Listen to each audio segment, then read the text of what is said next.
Okay, good afternoon, everybody. I think we're going to get started for this last session of the conference, which I hope will still be attractive enough because we try to keep those challenging and innovation at the end so that we can discuss it after all we have heard from innovations during that meeting.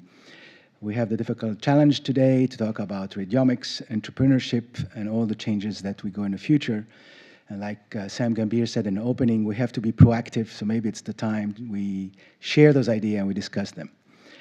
So this afternoon, we'll have three speakers, and it's my pleasure to introduce the first speaker, which is Dr. Antoine Leimgruber. He's a colleague of mine in Geneva, actually in the new hospital that we're building. He's head of the nuclear medicine division. He's a dual board certified radiologist and nuclear medicine certified, but also an engineer who got his engineering degree from the Technical University of Lausanne, heavily involved in technology and innovation. He also got trained 3.5 years here in Melbourne, where he spent in Peter Mark and Austin University. And he actually showed me around yesterday the city of Melbourne, where he is more familiar of the small alleys and dark alleys of this town. But on the side, he's also very active in developing new analytics and innovation in terms of multiparametric imaging. So he has a challenge today to tell us what is radiomics, and especially what is radiomics plus, a controversial and very current topic that people are arguing about. Is that going to change really the way we practice? Is it going to change the way we read studies, and how it's going to affect us? And how can we use that to be more efficient and more precise in our diagnosis? So Antoine, without further ado, Radiomics Plus. Thank you, Osman. Good afternoon, everyone. Thank you for coming all the way through the Congress to this session. I hope you will find it interesting. I'm happy to be home. So for me, it's also a bit of a source of anxiety to be here in front of you, because I've been trained in wonderful places at the Austin and at Peter Mac.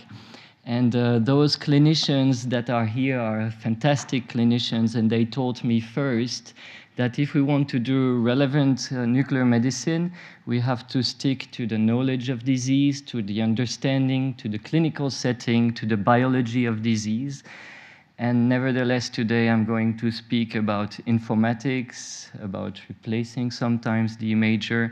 So I might be a bit shot at by those very persons that I respect.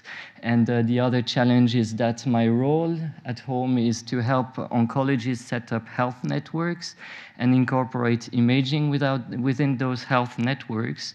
So I'm not per se a specialist of algorithm and computational imaging. So some people might also think that they know more than me about that topic. And nevertheless, Osman Ratib here convinced me to do that talk and to present this talk. So we decided to team up and make a talk in two parts.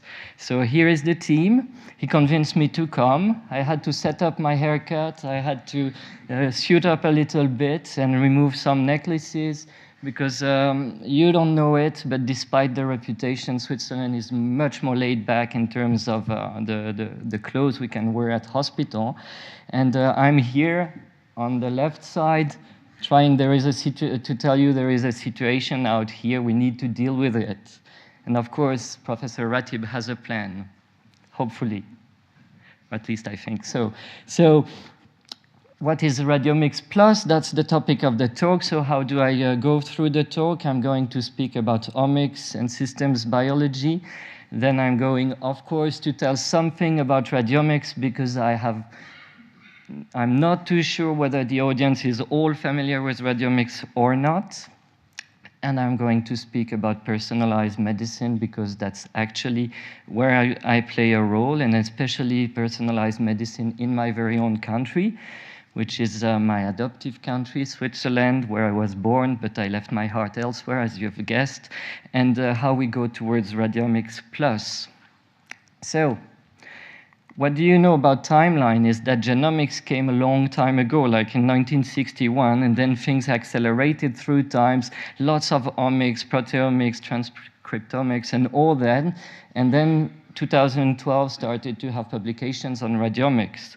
If we go back a bit in time, we started having publications about systems biology. You'll slowly know through the talk why I'm so emphasizing about systems biology. Papers say 2002, but when I was at Weislader's lab at the Center for Molecular Imaging Research in Harvard in '97, they already created this Center for Systems Biology. Actually, all the big universities there decided that was trendy, let's do one.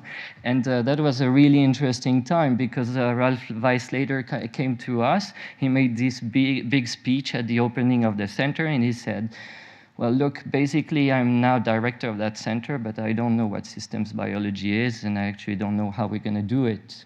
So maybe radiomics shares some of this experience, and we can see how systems biology started creating tools, and through those tools had successes, and how radiomics is also creating tools and is having successes, and what is going on. So systems biology, for the ones who are not too familiar with, share a lot with radiomics in the fact that it looks at different scales on biological systems. At each scale, there is a lot of complexity and things are interconnected, so there is a lot of data. A lot of data might be hard to grasp through just an eye shot. So biology has to come closer from biology to all the technologies that actually help us acquire data. And there is a part which is computation, as this slide from the Institute for Systems Biology can emphasize it on the internet. I like to cite Matthias from Professor Narendorf from the Center for Systems Biology, where I was trained 20 years ago now. And it's interesting because he's a cardiologist, so he's not an imager per se, but he makes the point that medical imaging has a role to play to understand complex processes, and that we need to go for it, even if we do believe that clinics is everything, that expertise, knowledge of the disease is important. I show you one example of tool. It's just one example of tool. It came after the first publications on systems biology. Most of you may know that tool. It's a very interesting one because it uses actually statistics and computer models to actually make sense out of large data of gene expression. It looks very simple. Actually, once you have the result, I go to a small result from a group I'm working in Brisbane because we are very invested in liquid biopsies, actually. I'm a traitor to our cause somehow. So we can unite gene functions or group or sets of genes to some cellular phenotype. And that's actually what we want to do with radiomics as well. But before going to radiomics, I want to diverge even more. So many of you may have heard of that NET test that is advocated so strongly by Professor Modlin, and is so relevant to our practice because he says that with a routine blood draw, he's going to have quantifiable, objective, reproducible results following disease activity. And that's very interesting because that's not what we pretend we are saying we do as imager. It's actually exactly what we're doing.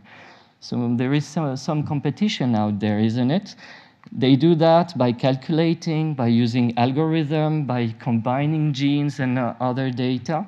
And the question is, they are having great successes. So they are here competing, and they're making the field more interesting. Let's speak about figures and even speak about money for once. So this diagram that I took from an investment company that is making market analysis is showing that actually liquid biopsy, like circulating DNA, circulating tumor cells, exosomes, is very active in the oncology field. And it's so active that even if it's 10 or 30 times less value than the actual imaging field in total, it's growing very quickly. So it's growing there. It's growing. Is it bad for us? Not necessarily, because maybe we can take opportunities to redefine what we are doing. So radiomics is there, and it has been now for a few years out there. And what do they claim in radiomics is that images are more than pictures. They are actually data. Okay, so we want to do precision medicine, and in precision medicine, people want to quantify things, which is quite opposite to what we've trained to do.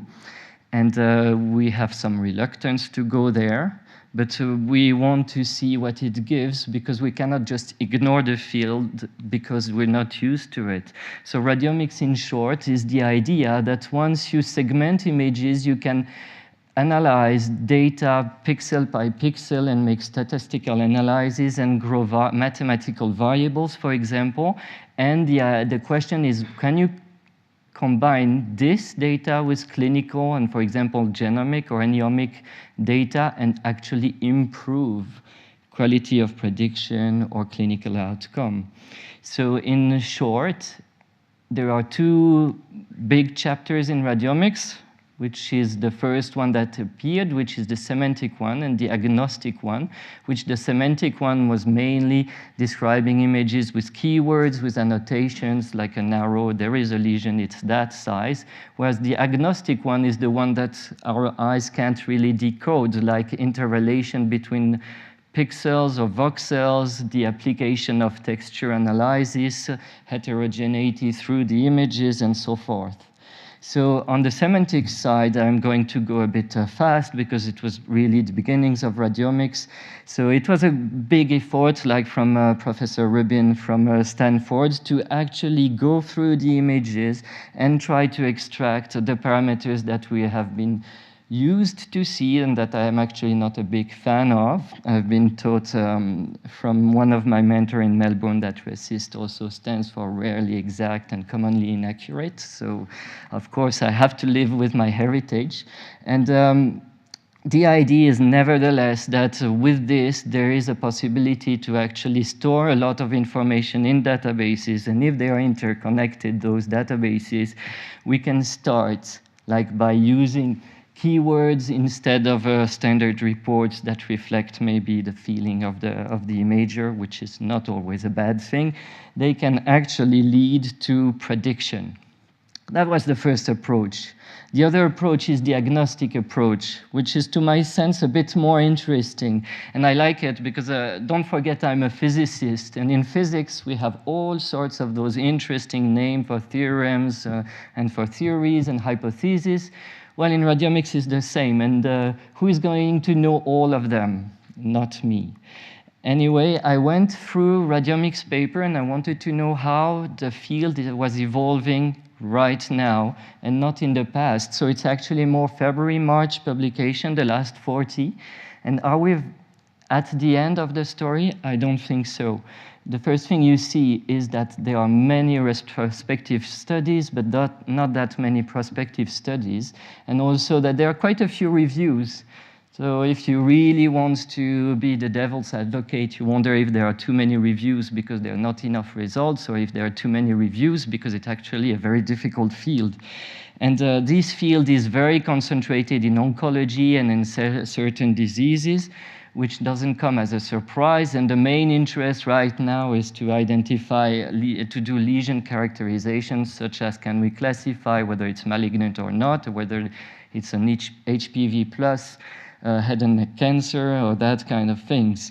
And we see that the cohort sizes tend to increase a bit from what we're used when we do retrospective imaging studies. It's not at the point of cardiology studies that goes in the thousands, obviously. One of the reasons for that is that usually you have to have a training cohort and a verification cohort, so that tends to augment the size. The other point is that you want to do computerized analysis, and the big thing about radiomics is, of course, large-scale analysis rather than individual analysis. And did I go back? So you see that CT has high throughput and is relatively simple on some aspect imaging modality in terms of protocols. It's mapping only, if I may say, a density. So it's of course where you see the most papers coming out, but you also see, as I'm a nuclear medicine physician by heart, by preference, that FDG PET is there. It's there, and if I go through just a few examples of radiomics, such as this one, the very interesting thing is that we can extract a lot of radiomics features that start looking like gene sets. And we can relate them to either staging, clinical staging variables, or even with gene expression. And with this Nature paper, which was roughly 1,000 patients, but in 4 cohorts and 2 disease types, you see that there is an argument made by radiomics that they can automatically sort patients with expected outcomes. So these are Kaplan-Meier radiomics signature curves, and you see that there is a capacity to separate the people that will perform well to people that will not perform well, even though it's a computer behind it. But behind a computer, there is always a human being, so we should not forget that. And why do I cite this paper in particular? Is because I want to go back to the idea I told you about systems biology at the start of the talk, is that you have radiomics features.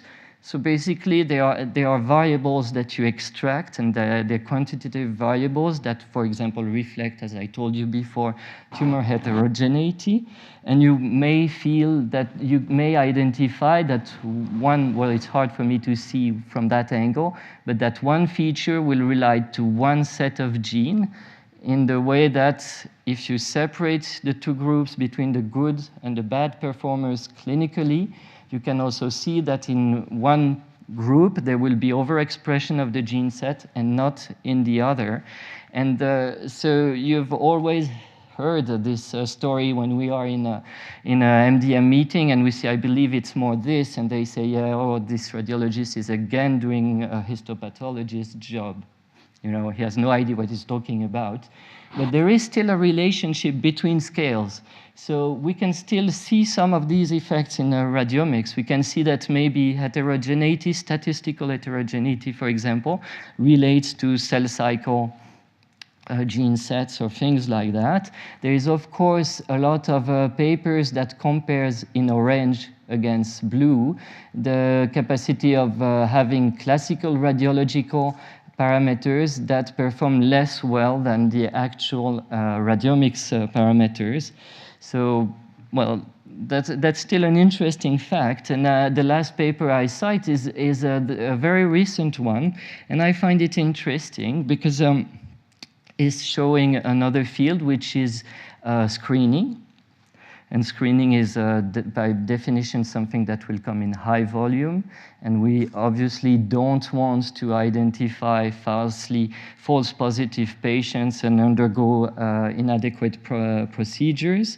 And what we do right now is we use the Lundgren's categorization screening, which is based on very simple features that are radiological features. They are the ones we're taught to do, which is size, which is density, is it speculated, and things like that. And this paper would show that even taking a few radiomics features, there is an increase in sensitivity, specificity, and accuracy of the test. And that's, of course, of interest.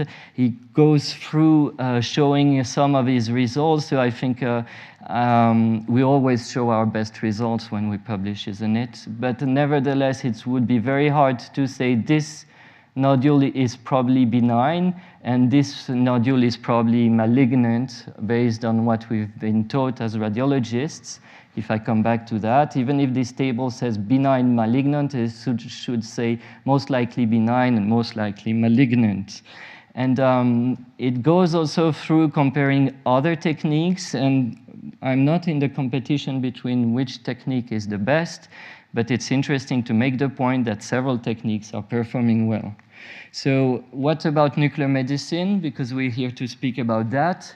So let's search on PubMed. We have 400 papers on radiomics, and 83 of them lead to PET if we do the search. So it's interesting. As I told you, PET is there. PET is there. And when we look at radiomics search, we see along the years that we're having a very exponential growth of the number of papers. So it's actually a vibrant topic. Instead of being only met with some suspicion, we should acknowledge that. See, in 2018, we're already more than half the way to the numbers of 2017, 2016, and we are only getting towards May, and it's the same on the PET side. I'm saying PET because we don't see many radiomics papers beyond PET. I'm going to cite only one. You may say it's because it's a local one, maybe, but it's also because I think it gives a few messages.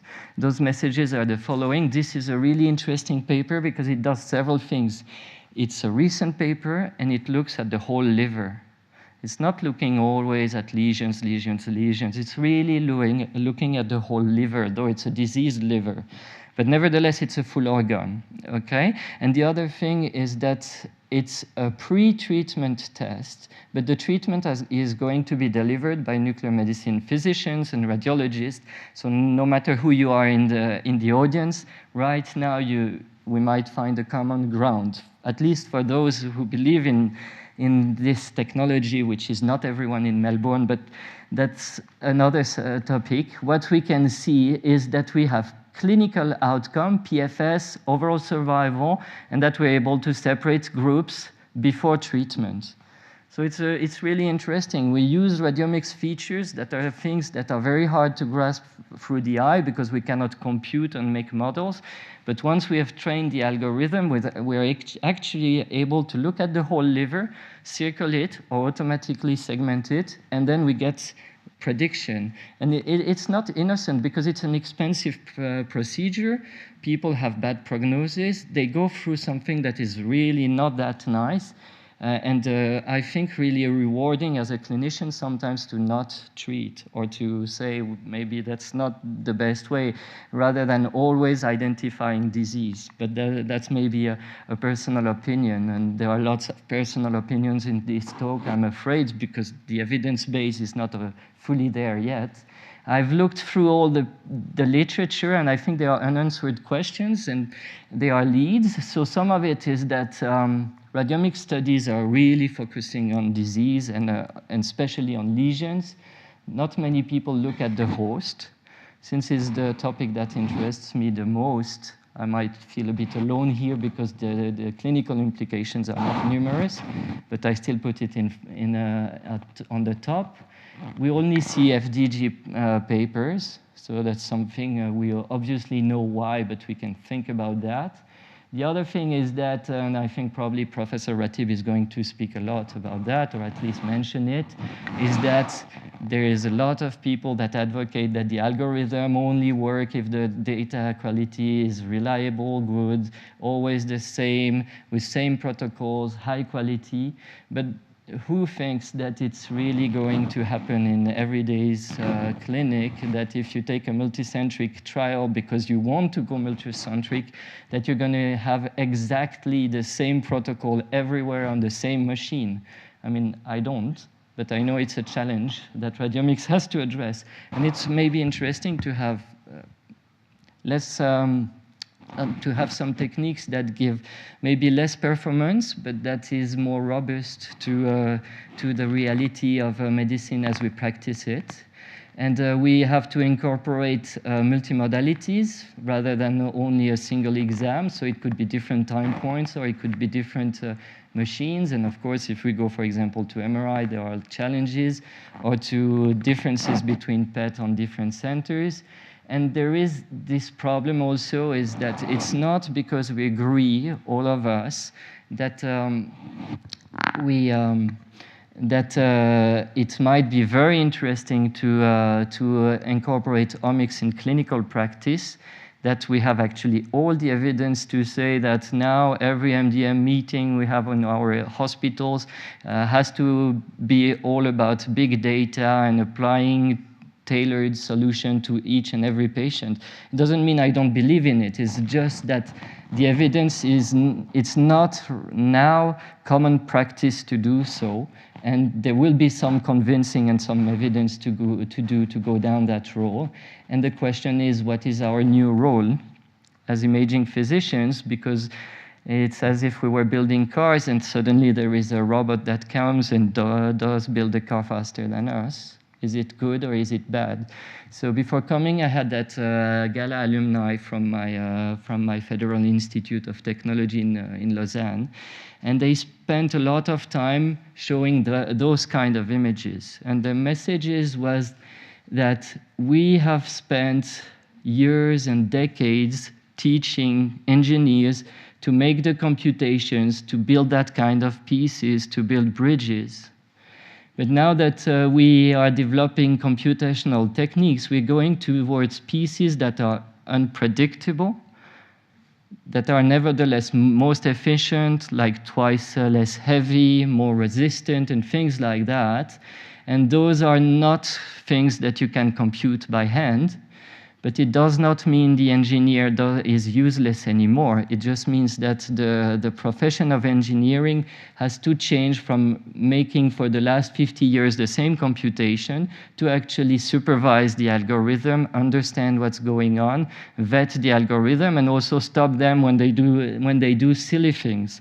So if engineers are reinventing their profession, maybe we're allowed to think about ours too.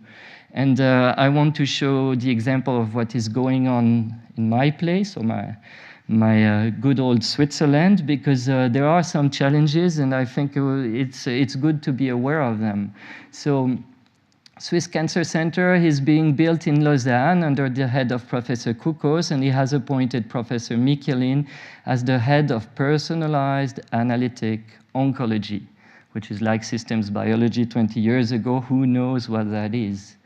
Isn't it? So oncologists tell us that there is no longer one gene and one therapy, that there are more and more genes, and that they have to be taken into account when we want to do decisions. And they say this decision requires large MDM meetings, which we already do anyway. I just added to the slide that I borrowed from them that the NUCMED physician is a really good position because he also understands clinics a lot. So I don't think we should drop out of here. And they make the point that the more personalized we go, the more people will be involved, but the better the results. And they even believe that we are going to increase the overall survival of our patients, which is a leap of faith, because it's not because we say we're going to be better, then we are actually better. Nevertheless, literature is recognizing that there is something happening here. There are big investments, and Switzerland, despite being small, is trying to compete. I think you have to notice for the Australians in the room that Switzerland shares a lot of common things with Australia. It's just half the size in population. It's an island on some aspects. And because it's not so big, there is also an opportunity to actually make efficient networks. There are politics, of course, but that we all know, isn't it? So in Switzerland, there is the Swiss Personalized Health Network that has been created, which is a major Swiss-wide project that Professor Michelin is co-chair on. And they are here to try to harmonize and put all the health networks together, because we treat many cancer patients outside the academic centers, actually the vast majority of them. So we need a way of accessing all the patient data throughout Switzerland. And we also have the same initiative on the French-Swiss part of Switzerland, as you can hear from my accent. But nevertheless, we're trying to make a small home where we can share data. And I'm sure Australia would be in a good position to do the same as well. And the oncologists, they tell us we're going to take all of this, integrate them, and make decision support. We're going to sit, the personalized oncologist, with the oncologist in each MDM meeting and issue recommendations. And so I don't show you the size, but when they go to clinical data, at some point you see a scanner popping out. And they just say, well, at the end of the reports, they put the RECIST, and maybe one day we'll even search the reports for keywords. And you're feeling like, well, maybe I don't like radiomics, or I like radiomics, but if they do it without us, what is going to happen, isn't it? So I think we have a duty to actually sit with them and make sure that we are involved. Do I have still 2 minutes? So that's where we go towards Radiomics Plus. another very recent paper from Fabian Kiesling, whom I don't know. Would love to have him sitting in this room to hear him asking a dreadful question to me anyway, but it's a very interesting review because he tells us all about radiomics and the omics things, as you know. But this is somewhat my conclusion, and it's so similar to his that I just copied and pasted. So he says there are some challenges, but as some mentor of mine would say, when there are challenges, there are opportunities. So liquid biomarkers, for example, may replace some of the things we do. There will be computer-assisted diagnosis, of course. There are some dissolution of the barriers between the different fields, but what I really like is the fourth opinion is that the job profiles will change, and we may even take less time doing what we have always been doing, and we have done thousands of scans measuring lesions, and maybe we'll do a little bit less of that and a little bit more of aiding decision in therapies, or even make some more critical assessment, even on the surgery, to help surgeons, for example. And that is really some opportunity we have, rather than thinking we're going to be replaced. But what I can see by sitting with my dear friends oncologists is that they're going to do it. So it's up to us if we want to be part of it or not, even if we think that, as Professor Ratib really wanted me to put this picture, I did. His point is very clear. Everybody wants to be Dr. House and be the one who knows, and by the experience and the insight will solve the case. I share only two things with him, is that it's hard to shave with my appliance here in Australia after a 24-hour flight. Also, I sometimes walk with a stick because I taught my kids to go backwards on a scooter, and that hurts a lot. But I really think that maybe we're like that. Why not? So I don't have a PhD, so you guess who I am, unfortunately. But we can be creative and accept that there are some challenges ahead. Thank you.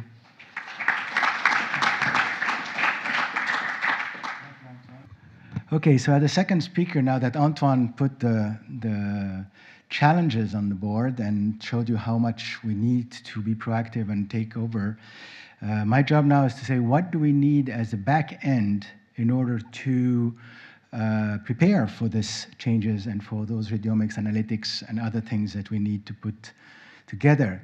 And obviously, the first thing is that we need data. And the most challenging part is we don't have the data, not in a way that is applicable to radiomics or to some of these large analytics. So there's a big challenge for people like me who's trying to build a new department or putting together a new concept and maybe new politics, is to convince also our administrations, but also the politicians, that we need to invest in infrastructure. Infrastructure is needed for opening the ground for putting the data, but also to open the necessary tools for the research. So I'll try to go through some of these challenges and some of these, if I can find a pointer, issues. I'm old enough to know that we moved from black and white to color in our clinical, and yes, the nurses have a different uniform, but they also use computers, and as you can see here on this slide, physicians will tend to use even tablets and other things today to access the data. That's not just only in an exterior environment, but it's also a change completely from what we've been taught in early days in our medical school, where we do empirical, clinical pathways that we have to apply to a certain disease. This is the way that we do it. This is how it's more efficient. This is also evidence-based on average statistics. However, now we're moving to a generic evidence-based to a personalized evidence-based. So instead of taking the average best treatment for patient, we go for what is best for that particular patient in that particular expression of the disease. Guidelines and decision support tools are linked to quality of performance today. We need to have both quality control and guidelines evolving as we move on. Data are coming in and providing more precision, so we need to change our guidelines and we need to change the way we treat our patient. We heard from the combination of genomic classification and phenotype expression from images, and I will come back to that in my presentation. But anyway, the point is at this stage, we need analytic tools, but we also need big data or large sets of data. I go back to Elias Juhuni, who's one of the visionary and thought leaders, and he's probably the one that first quoted the 4 Ps of the new shift in paradigm where medicine is going into predictive, personalized, preemptive, participatory. But however, he also said in many, many of his talks that we should better understand how the molecules we are giving to the patient really work. In other words, how cancer mutate, how cancer responds to treatment, and how the environment influences the capability of a given individual to respond to the treatment. And also, he highlighted, he's also a radiologist by training, that molecular images and quantitative imaging is probably a key in this evolution of the paradigms of medicine. Essentially, the point is we have to learn to classify the patients. I think that's the key of personalized medicine, is how you put patients into categories that will allow to offer the right treatment to the right patient for the right disease at the right moment, at the right dose. To be right on every point, you have to really be able to put and have the tools to sort out the patient into those categories. We all know the success stories in doing that. We have some evidence now that nuclear medicine can play a significant role, especially in targeted therapy. And I'm sure in this meeting you've heard more about this and theranostics than ever. It's becoming really the mainstream of what nuclear medicine is going to focus in the future, stratifying by diagnosis and applying the proper therapy to the proper people. The good thing is that some success stories, like in treating neuroendocrine tumors with DOTATOC, lutetium DOTATOC, and the boost that made that suddenly very, very visible is that we have one big success story that will lead, hopefully, to a more rapid development of these strategies into personalized medicine and personalized treatment. We all look forward to all the PSMA and other treatment. We heard about it in these meetings extensively.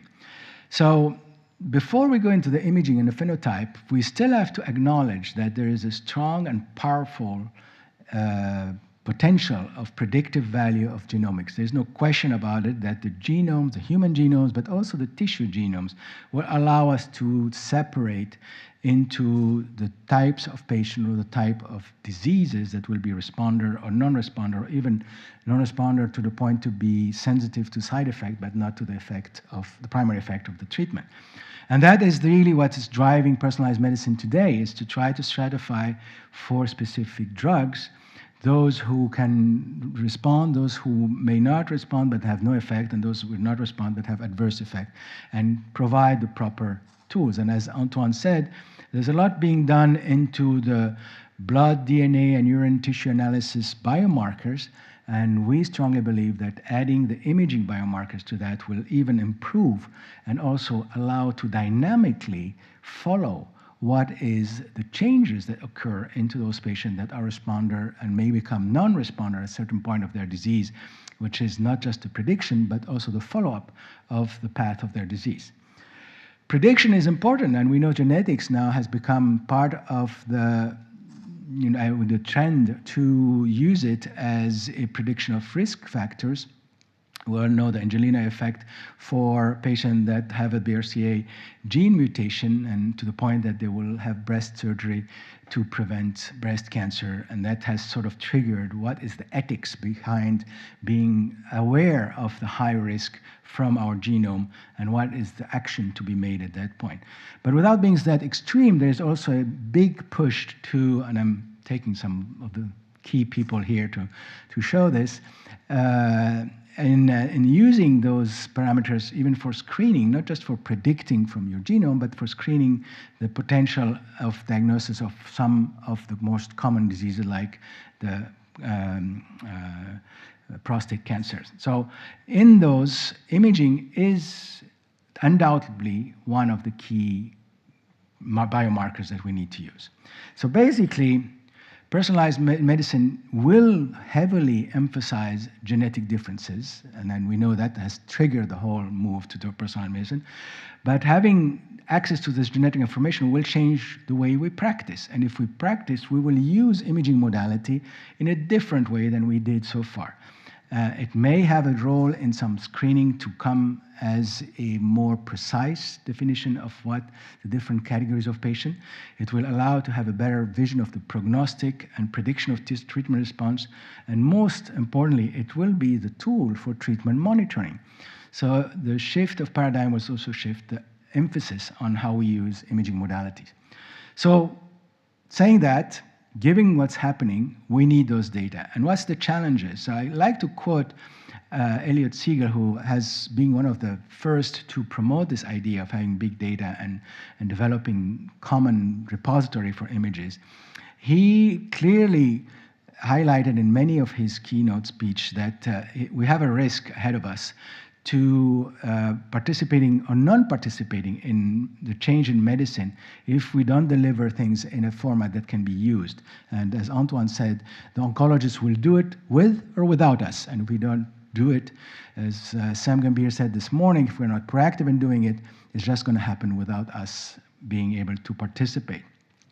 So we need to avoid becoming a commodity where computers will do part of our job and then just be used as a number that can be used, and we don't participate in really personalizing what we have. So there's an opportunity to personalize the practice of radiology, which will allow us to provide more added value to the quality and to follow-up of patient. He quoted 5 top imaging challenges that is ahead of us if we really want to do that. It's not that simple. It's not just saying, we'll do it, let's go with the images and we'll do it. Well, the challenges are, images today cannot be compared. I'm not talking about just nuclear medicine, but in general, the standardization is not there. Vocabulary is not the same. We're not using the same syntax, and we don't use the same codes or any other things, semantics that will describe our findings. Despite that we have those semantics, there is currently no consensus on how we mark up our images, if we do. In some cases, we don't even mark what we see, so we don't have any trace of what we've seen. We just describe it by text and try to get this from text search. Is not going to give us the answer. So we haven't come up with a common way to identify on those images what we really observe. There's also a need to agree among ourselves on what language we use when we do image interpretation, and that's far from being common. And if we use software today to do some measurement, we don't even have a general consensus of what kind of workstation, what kind of tool, and every vendor will sell you something different, saying that it's better than the other one, but it's not compatible because the numbers are not the same, they're not measuring the same thing, and it's done in a different way. So we don't have any common background on this. We also have a problem of references. References of images is the key for us to be able to identify differences from normal to abnormal images. So we lack really large image sets that can be used as references for training ourselves, but also for training machines in the future. And we need to work even more beyond what we did for DICOM and HL7 to allow a real connectivity between different worlds of medical record, patient information, and imaging findings. So based on this, there has been quite a few efforts in trying to start open databases. It's not something one institution can do by itself. So just to mention some of the early ones, KBIG, which is probably one of the largest initiative that was initiated about 8-9 years ago to establish a standard for storing cancer images. It started with cancer, hoping to extend to other applications to the same way, to have a sort of a grid computing environment was a big trend to having grids and having computers in different areas talking to each other.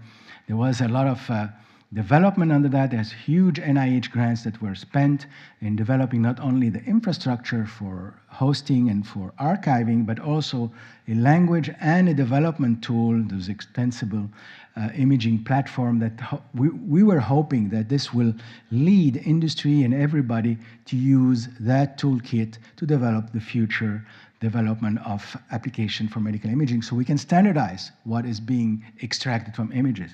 Unfortunately, informatics moves so quickly, by the time you start being ready with some libraries and so forth, it's already obsolete because everybody now is doing HTML and other kind of languages which doesn't apply to these structures. So very quickly, 4 or 5 years after it was ready, it sort of became obsolete to the informatics world that these tools are useless. We just have to redo it again in another different environment, which is a common environment that we have today.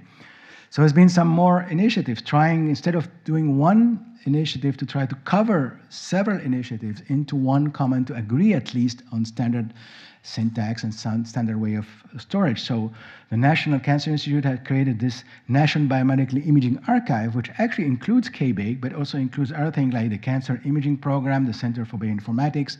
All these initiatives try to focus on one side, but the challenge is to have them use a common ground so that we can exchange data between these different storage areas. A very challenging task, very time-consuming, a lot of meeting, a lot of discussion, just for searching criteria among these. The dream is that if you search for something, it will go like Google and find it everywhere. It's just not happening because these databases don't understand the same question. It's not just a Google thing, it's just it have to have the same syntax. And today it's very difficult. As I said, RSNA and NBIB has put a lot of effort in promoting this, but it's still very hard to have everybody comply with it. But it's out there. There's a lot of databases that are being developed under this common umbrella to sort of try to understand how we can make things compatible with each other. We also worked on viewers. There's several viewers. Some vendors have given up their viewers so that they can be used openly by all the communities, so at least we share this. And for those who use the Apple platform, we also have the Osiris download that we developed in Geneva. And as we go, every month or every few months, there is a new initiative of a new database. It's very hard to keep up with. Now the cancer has created a new cancer imaging archive, which is still part of that consortium, but it's a different approach with a new collection of data, with a new common syntax. It is really a moving target. It's very hard to say, okay, I'm going to create a big database based on that, because 3 months later, somebody else is going to do a competing database. Nevertheless, some of the databases, and I took this as an example because it's kind of funny, the largest database that's being used by people who are developing radiomics today is a database of chest x-rays. We might wonder, is that the real set of data that will really change the way we treat patients? But why not? It's a good common. There's so much data. It's 112,000 studies of 30,000 patients with a very well-documented clinical pathway. And then that is the key to develop what is, if you see the drawing on the right, it's similar to what is being in genomics, to have correlations between different findings. And that was a good exercise to understand how we stratify findings, and sometimes multiple findings in a single image. You can have atelectasis with fibrosis, you can have cardiomegaly, and these parameters sort of cross each other with common, and it was a good exercise for developers of software to try new algorithm to try to do these things in a certain common way. There's been, just to mention, a new initiative from the KIBA, which is called the Quantitative Imaging Data Warehouse, another one that just came out about a year and a half ago, between the Quantitative Image Biomarker Alliance, which is KIBA, and RSNA, to provide another yet software to host common data and mark them. There's a few initiatives for nuclear medicine in this database, but it's still minimal compared to the other CT and MR images. A new trend that came actually last year from RSNA say, why don't we just, instead of trying to sort of harmonize and bring all the users to use this a common environment, why don't we try to convince industry to comply with something? Try to do what we did with DICOM.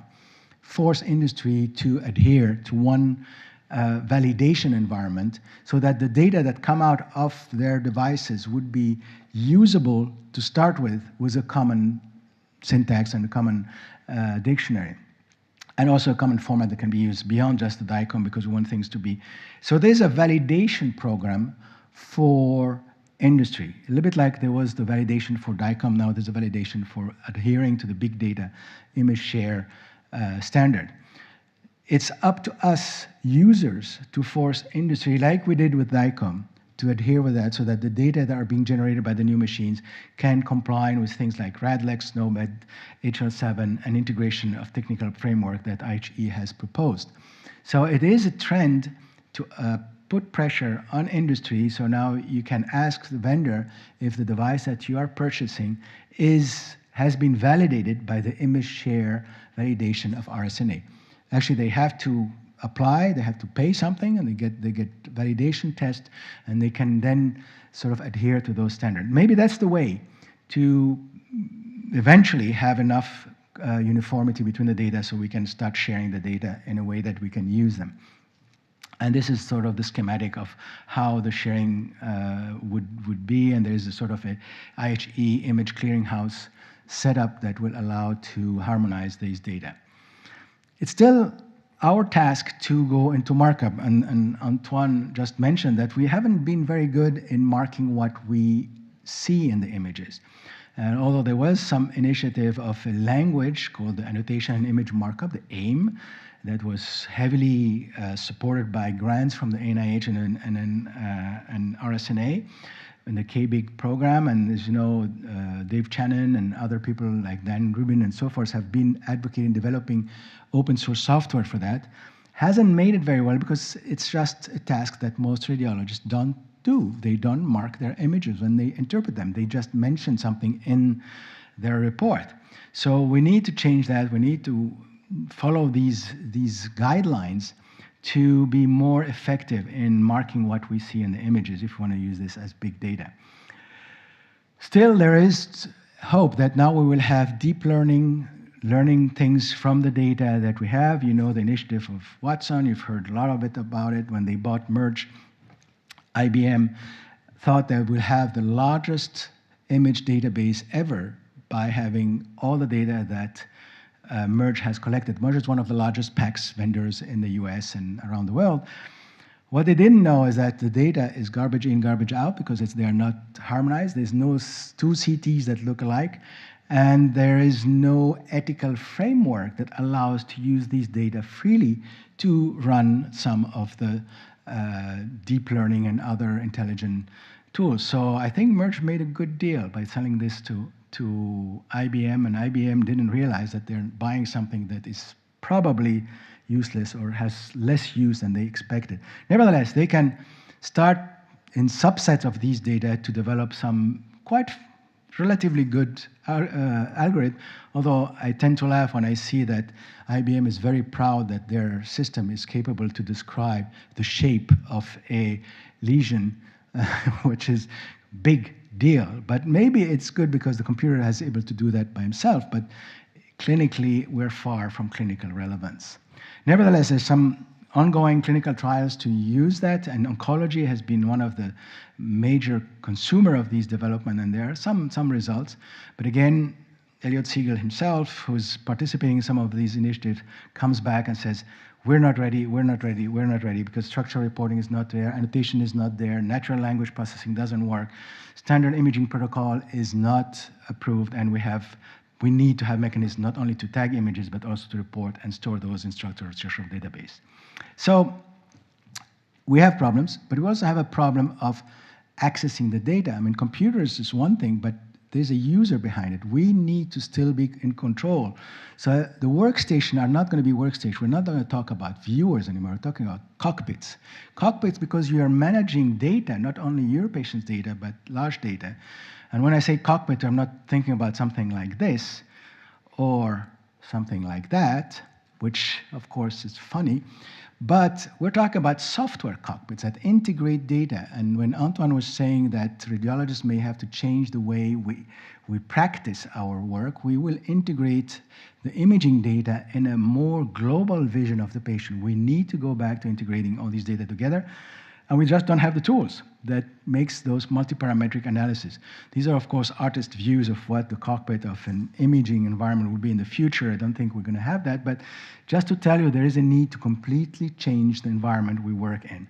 There's been a lot of effort, again, from the NIH in this, creating groups, working groups. There's been a meeting last year trying to sort of brainstorm on how can we guide the development of these cockpits and help the design and harmonization between them.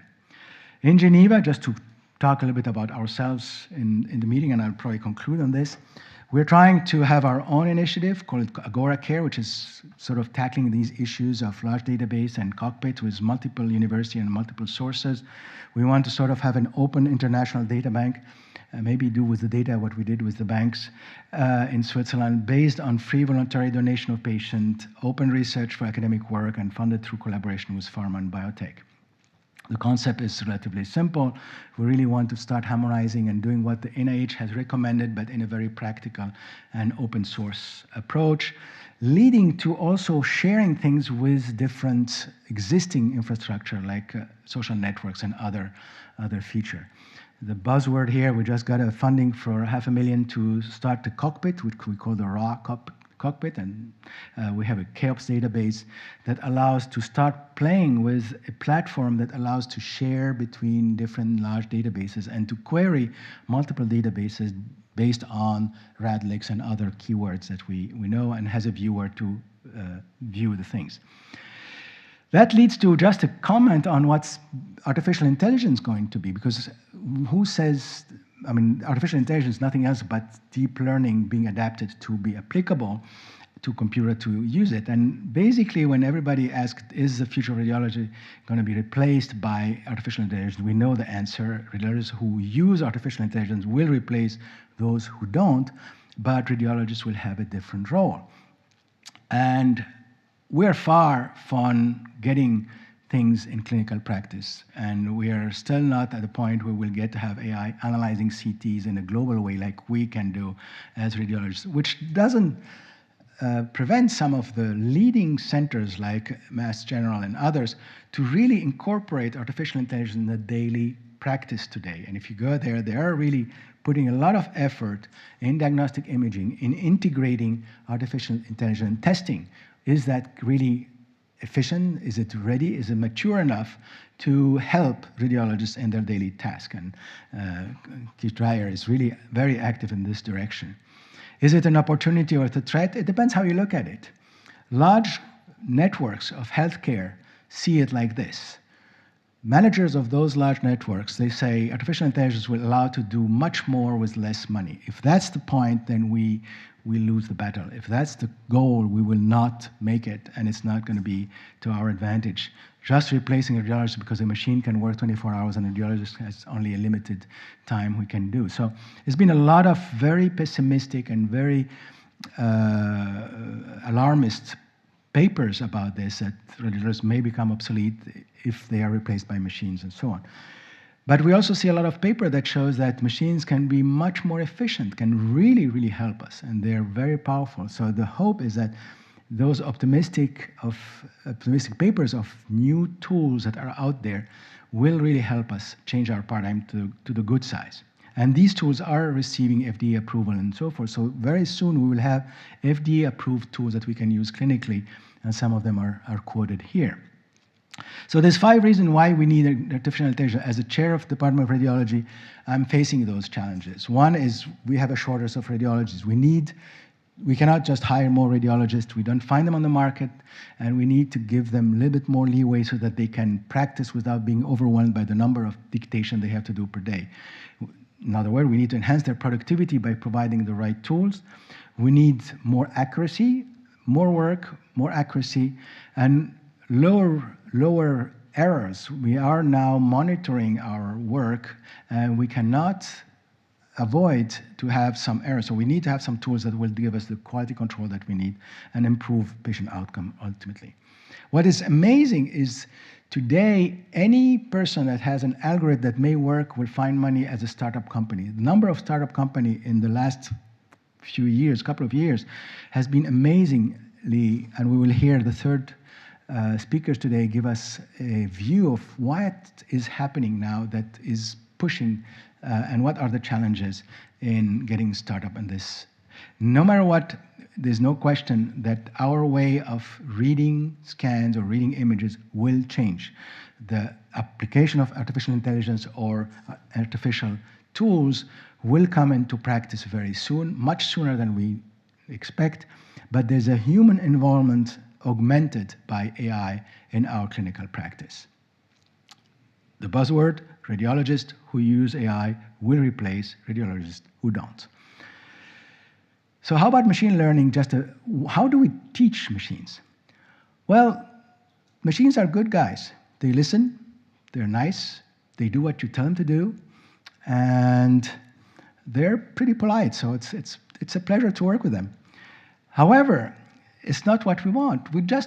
We think of machine as something that will do what we do today, what we call the supervised learning. This is easy. You can teach a machine to do PIRADS, BIRADS, persist, resist, whatever. They can do that much better than us. They learn very quickly, and they do it more accurately and more in a reproducible way. What is the challenge and what's the added value of machines is the unsupervised part. And this is what we heard from radiomics, and this is where things are going to happen. It's not just having machine do what we do the way we do it today, but do it in a different way that we are not aware of today. Just a few words about patient consent, but because this could be a talk for an hour about patient consent, because it's a very challenging area. And as you know, the big companies are coming in very strongly to get part of that pie by convincing patients to give their data, and sometimes with some reasonable ethics and sometimes with less reasonable. And here are HealthKit from Apple, Google Health, HealthVault from Microsoft, and so forth. There is now tools that allow patients to give their data to any research program. I mean, Apple has this research kit that allows anybody that has an ongoing trial to put it on the Apple Store and then have any patient give their data.